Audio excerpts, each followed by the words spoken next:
Okay, welcome to the commentary for Double Standard.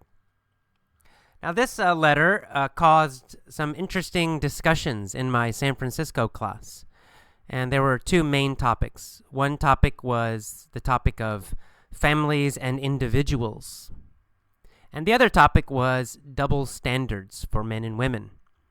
And I'll talk about both of these and a little bit about what's common in America, common opinions in America, and what are some of the different ideas in different countries.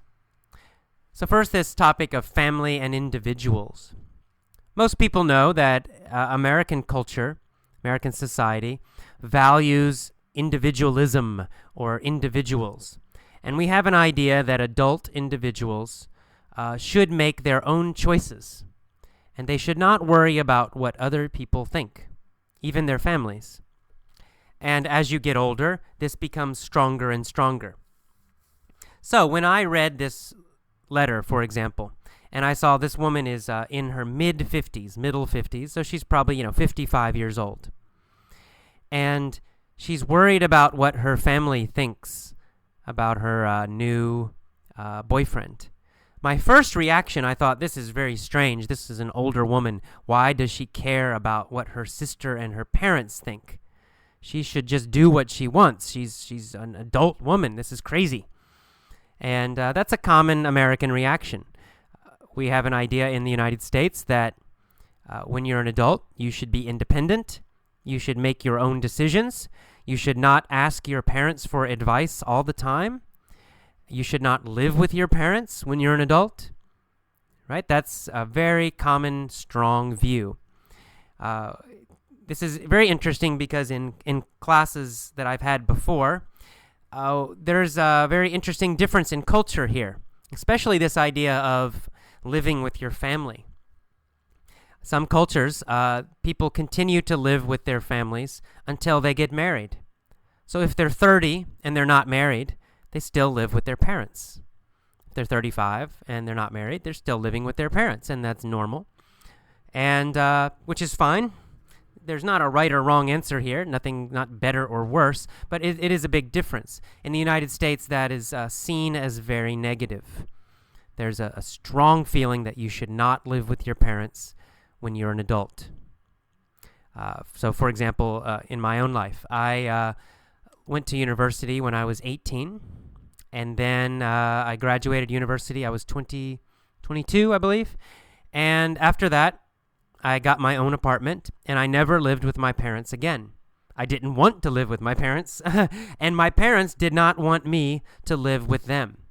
If I had asked them, can I live with you, they would not have been happy. They would not have liked that. They would think there was something wrong with me. I can't support myself. I can't get my own job. I'm not independent. That's not good. So, and for me, I wouldn't like it because I don't want to live with my parents, and I'm an adult. I don't want them telling me what to do or anything like that.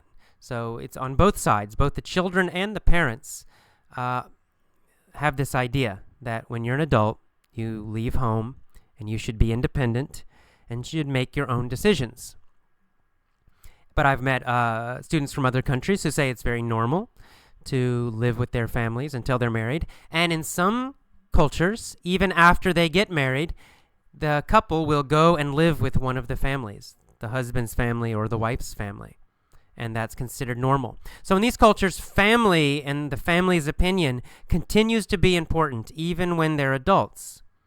So maybe some of you listen to this article, you think, oh, this sounds normal. Maybe some of you think this woman needs to worry about her family. If her family doesn't like the situation, maybe she should not date Will. That might be a reaction that some people have.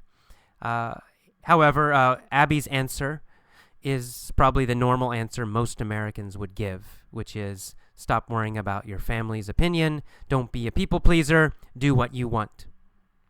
All right. Next, the issue of double standards. This was the second topic we discussed in my San Francisco class. And the double standards refers to men and women, and the fact that there are double standards for men and women when dating. If a man dates a lot of women, it's often no problem. People don't criticize him. In fact, sometimes they think, hey, he's a cool guy. Look at all those girlfriends he has. This is great. What a good guy.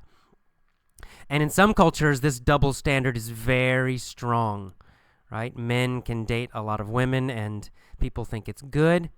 On the other hand, if a woman dates a lot of men, then she's bad. She's a bad girl. And people criticize her. And people don't like it. And that's clearly a double standard, right? That's the definition of double standard. Two different rules for the same situation. If a man does something, it's okay. If a woman does it, it's not okay.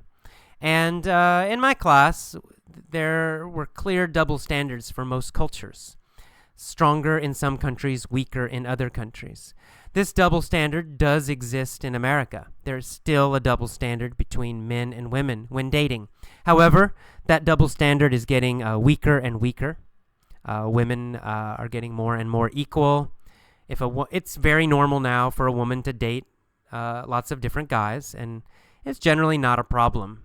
This woman is in her 50s. She's an older woman from an older generation.